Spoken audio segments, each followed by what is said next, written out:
mostrando para vocês como se acende uma fogueira com materiais simples, porque todo sobrevivente sai com uma pequena caixa de fósforo, entendeu? Uma pequena caixa de fósforo. Agora, apenas com um palito, já acendemos uma chama. Certo. Agora é a questão de alimentar o fogo. Isso. Com oxigênio.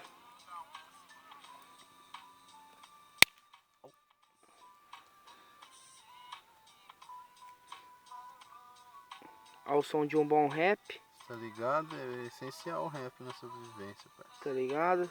Senão ninguém sobrevive. Estamos totalmente longe da civilização. Certo. Não vemos nada. Nenhum sinal de... Nenhum sinal a quilômetros. Quilômetros.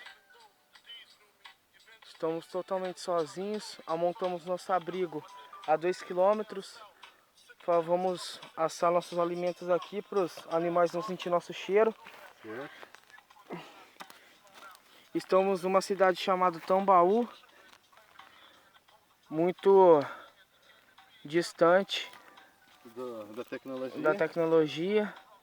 Mas a gente procura sobreviver com o que tem. Esse daqui tá ligado? É o famoso Joy Juan Soler. Olá, eu sou o Juan Soler e eu vou dar umas dicas de sobrevivência. Sei lá que é. Partiu sua mochilinha. Fala aí. Fazer a bússola, você tá ligado? Tá ligado. Felizmente não temos muitos recursos.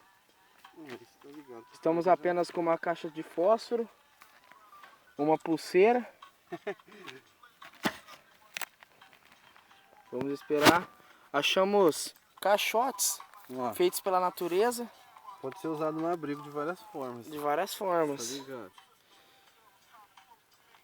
Fazendo fumaça pra caralho.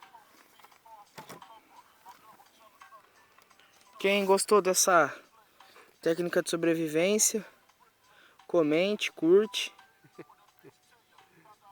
Um vídeo de descontração aí pro canal. E é isso. Tem umas pontas em casa também. Ó, está alimentando muito fogo. Você tava filmando isso, pessoal? Não? Ah, achei que tinha falado no meio da...